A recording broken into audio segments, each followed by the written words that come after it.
제2강 옵션 매매란, 옵션을 매매하려면 먼저 옵션의 이해가 필요합니다. 콜옵션의 손익구조를 사과 가격으로 예를 들어 설명해 보겠습니다. 현재 사과 가격이 만원인데 3개월 후 추석 명절이라 이 값에 큰 변동이 생길 것으로 예상된다고 보겠습니다.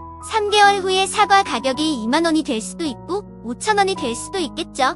여기서 과일가게 사장인 콜 매수자는 매수 단가를 일정하게 유지하기 위해 석 달 후에도 사과 가격이 얼마가 되더라도 현재 가격인 만원에 사고 싶어 합니다. 콜옵션 매수자인 과일가게 사장은 보험 판매자인 콜옵션 매도자 즉 과수원 농부를 찾아가 3개월 후에도 사과를 만원에 살 수 있는 권리를 1,000원을 주고 구입하고 싶다고 제안을 합니다. 만약 과수원 농부가 제안을 받아들여 거래가 성사된다면 과일가게 사장은 3개월 후에도 사과 가격이 얼마가 되든지 사과를 만원에 살 수 있는 권리를 1,000원이라는 프리미엄을 주고 구입하게 된 것입니다. 거래가 성사된 후 3개월이라는 시간 동안 사과 농사가 흉작이 들어 사과 가격이 2만원으로 폭등했다고 보겠습니다.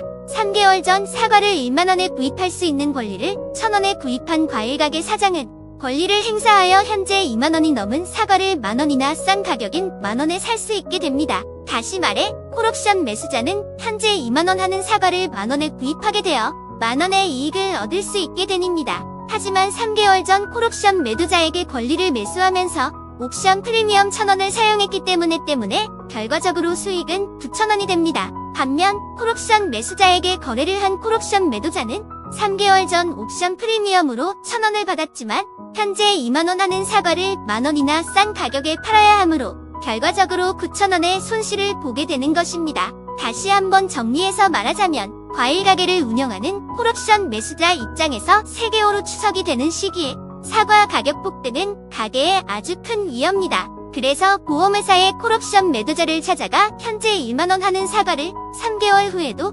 1만원에 살 권리를 1,000원이라는 보험료를 지불하며 보험에 가입하게 된 거죠.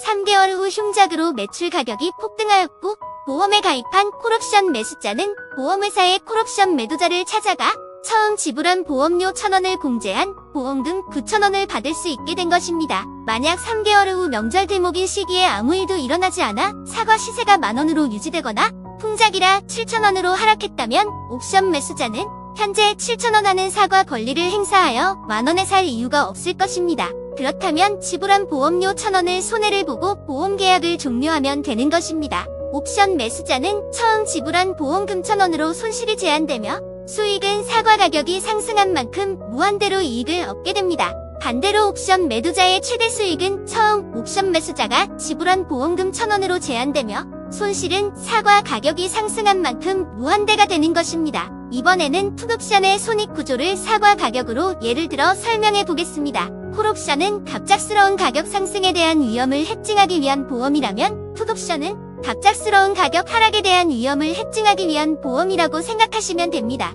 앞선 예시와 동일하게 현재 사과 가격으로 3개월 후에는 추석 대목입니다. 마찬가지로 명절 대목에 사과 가격은 2만원이 될 수도 있고 5,000원이 될 수도 있겠죠. 여기서 사과 농사를 짓는 옵션 매수자는 판매 가격을 지속적으로 유지하기 위해 3개월 후 사과 시세가 하락하더라도 현재 시세인 1만원에 팔고 싶어 합니다. 풋옵션 매수자는 판매자인 풋옵션 매도자를 찾아가 3개월 후에도 사과를 만원에 팔 수 있는 권리를 1,000원을 주고 구입하고 싶다고 제안을 합니다. 만약 과일가게 사장이 제안을 받아들여 거래가 성사된다면 농부는 3개월 후에도 사과 가격이 얼마가 되었든 사과를 1만원에 팔 수 있는 권리를 1,000원이라는 프리미엄을 주고 구입하게 된 것입니다. 거래가 성사된 이후 3개월이라는 시간 동안 사과 농사가 풍작이어서 사과 가격이 5,000원으로 폭락했다고 가정해보겠습니다. 3개월 전 사과를 1만원에 팔 수 있는 권리를 1,000원에 구입한 농부는 권리를 행사하여 현재 5,000원 하는 사과를 5,000원이나 비싼 가격인 1만원에 팔 수 있게 됩니다.